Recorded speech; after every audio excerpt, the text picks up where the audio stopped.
everybody, and welcome to another exciting episode of Andrew Rants, video series where I stand upon my metaphorical soapbox pedestal of the world, and I bitch and complain about a lot of stuff that annoys me, pisses me off, and just plain makes me wonder why the Thanos snap couldn't just destroy everybody in the universe, but then it would have taken me too, and a lot of the other people I care about, and then I'd be kind of pissed off and coming after Thanos from beyond the grave. Or the void, or wherever the hell all these people are. You know, Endgame can't come out fast enough, damn it! And speaking of movies, let's talk about another one, shall we? This is another one that has been highly requested by some individuals who would like to hear my thoughts and talk about this.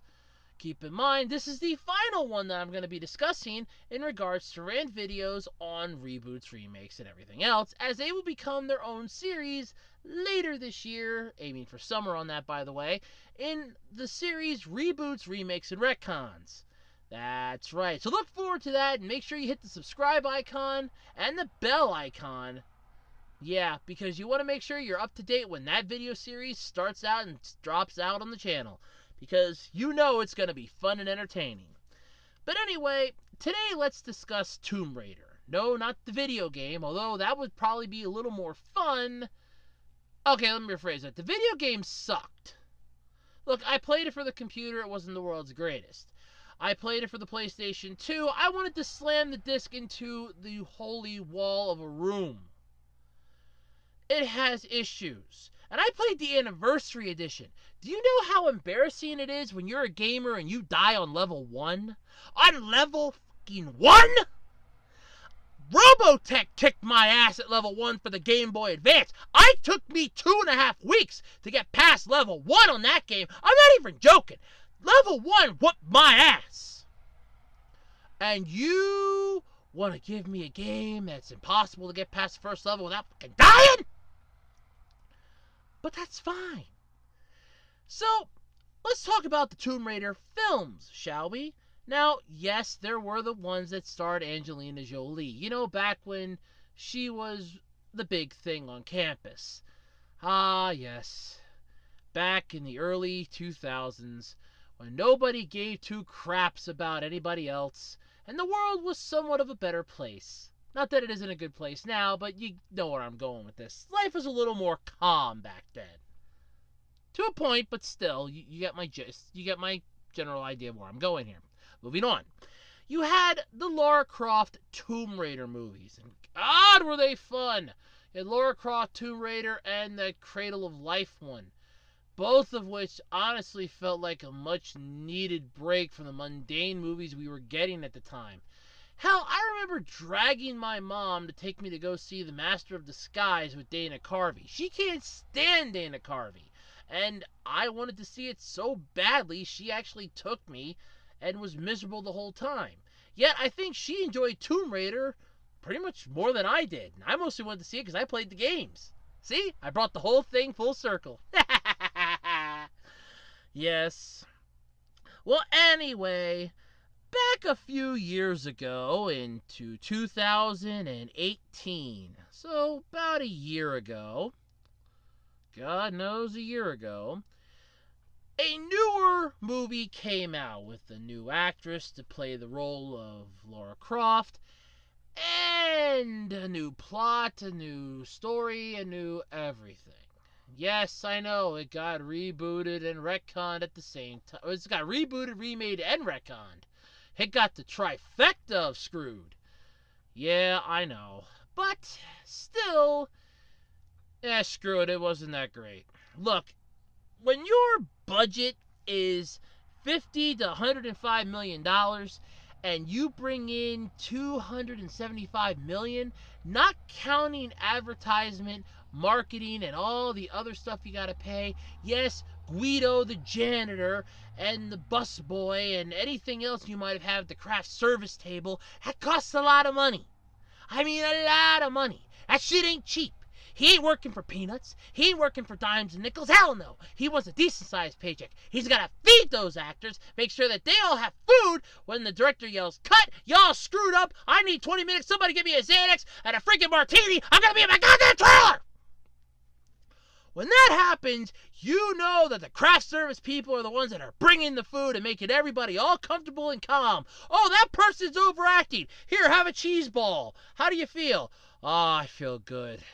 I should be watching what I eat, though. I'm supposed to be on film.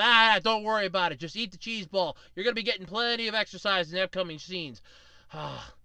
You're a lifesaver. Or for those people that are just having a horrible day after shooting. Oh, God, I can't take any more of this director. He doesn't know what he's doing. Here, have this. What is it? A turkey on rye, open face. Oh, Guido, you know just what I want. You're the greatest craft services person ever. I know, that's just what I do. And my name isn't Guido, by the way. Oh, I'm sorry. That's all right. I'll let it slide. You're the first person that's complimented me. This is a thankless job. We get our credits in the theaters, but nobody ever stays to see them. Somebody should tell us tale of your story. I know. But this guy wants to do a rant video, so we should probably get moving on. Oh, yes, of course. You were saying? Thank you for the... How the hell did that even happen? Anyway, you know that the budget on this thing went way over what they were originally estimating. So that 105 max budget, the 105 million max, bull. Try 205. So you barely brought in 70 mil profit.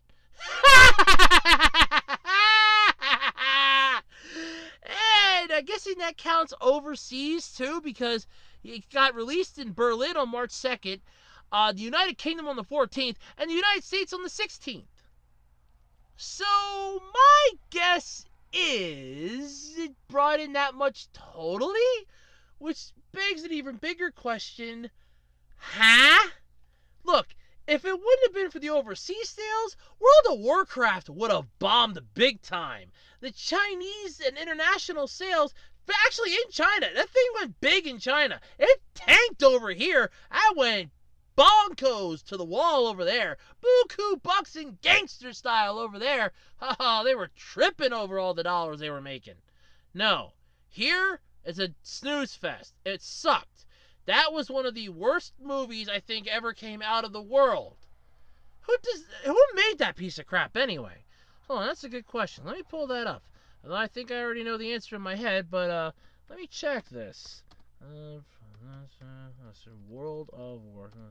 WORL, the World of War. Warcraft. And the winner is... And who made this abomination onto my eyeballs? See here, we got a director, budget 60 million, 400 something million my ass. Who brought this in? Who made this thing? Production company, Legendary Pictures. Oh, wow! I thought it was Sony. Whew! My apologies. I was about to badmouth Sony on that one. Damn, that would have been bad. That would have been very, very bad. Yeah. Production company, Legendary Pictures, Blizzard Entertainment, and Atlas Entertainment. Distributed by Universal Pictures. Okay. Still, it sucked. But anyway, this this Tomb Raider one, not to be confused with the Lara Croft Tomb Raider, which was the better version, featured a more redesigned Lara Croft. Following the disappearance of her father, Lord Richard Croft, Laura makes a living as a bike courier. So we're just throwing some premium rush into the original bullshit here? She's arrested after a bike accident involving a police car. Richard's business partner, Anna Miller, posts her bail, never claiming her inheritance for many years, believing her father to still be alive. Miller warns Laura that if she does not claim her vast inheritance, her father's country estate, Croft Manor, will be sold off. Reluctantly accepting, gains access to a secret chamber under her father's tomb, blah, blah, blah, blah, blah. Yeah, look, we get the whole thing here, okay? We know how this goes. You've seen the movie at this point. So my question is, how in the hell can you make a sequel to this? Now, the original Lara Croft Tomb Raider had an open door for a sequel. We knew what she was doing. There's always going to be an adventure. It's sort of like the Uncharted game series. You know that you can make more. There's always something you can go and look for. Secrets and wonders galore. Look at National Treasure. How many times did they make that movie? Oh, yeah, twice. And then they left the door wide the hell open for a third one. But no, we ain't going to give you that third movie. That's a sneak peek Easter egg. You can just suck off on that one. We're going to blue ball you for about half a century before that one finally comes out. Your grandchildren's grandchildren's grandchildren, they're going to be going to see that movie. And they ain't even going to know what it is. And by then we'll have rebooted it 50 times because that's how we roll. Yeah, okay. I'm getting a layoff here. But anyway, making a sequel to a movie that already had a rickety plot to begin with is sort of like making a bridge out of some very, very, very bad dry rotted lumber. It's not gonna hold. Hell, it's not gonna hold your weight. It'll be a miracle if the mouse is gonna run across. It's not gonna crack the damn thing the minute he puts a tiny little paw on it. Yeah, that's saying something. But the fact that we're getting one in the works is, oh, great. Why? Now, yes, I know that you have the whole, everybody's, into this and what have you, but still. But there is a thing about the future of this. Yeah, the producer of the Hitman film stated that he's hoping to oversee a shared universe of Square Enix films with Just Cause, Hitman, Tomb Raider, Deus Ex, and Thief, but admitted that he does not have the rights to Tomb Raider. And prior to the release of the first film, he expressed an interest in returning as Alicia Vanderkin, or Vikander, however you pronounce her last name, expressed an interest in returning as Lara Croft for a second film, stating that if there's an audience out there for it, then I would love to. In April of this year, a sequel was announced as in development with Amy Jump writing the script and Vanderkinder, however her last name is, reprising her role as Croft. So there you go. It's coming back. Is this a good thing? No. Look, I'm not going to lie. If the movie wasn't that great to begin with, the plot puts me to sleep. Just reading the first paragraph put me to goddamn sleep. It's like The Librarian meets a whole magnitude of crappy movies. And The Librarian was a good movie. Noah Riley is one hell of an actor. I'm not going to lie about that. But this is idiotic. See here. I'll spoil how the first movie ends. Laura returns to London. She formally accepts her inheritance and inadvertently discovers that Trinity's front company, Patina, is actually a subsidiary of Croft Holdings. She proceeds to investigate Trinity further and begins to suspect that ANA, or Anna, or however you pronounce that name, is one of their agents who manipulated her into accepting her inheritance. This was to have Laura sign over control of Croft Holdings' business operations to her when Richard stopped cooperating with Trinity. However, witness Trinity's ruthlessness firsthand, she prepares for her next adventure. So, it opens the doorway for a sequel, which you're now getting. But yet, at the time, the person didn't have the rights to it. Why have an open door? You're trying to National Treasure this. We have enough of that. These action-adventure based off of video game movies are starting to become old and tiring. Look, Angry Birds 2 is coming out, and I'm actually saying that looks like a good movie. This, on the other hand, I'd rather see Angelina Jolie back in her 2001 Lara Croft form, kicking ass and taking names. But I know time has kicked her ass too. I've seen tabloids, although I don't believe much of them, but you know my point. Everybody gets older with time. We're talking a good, 18 years later?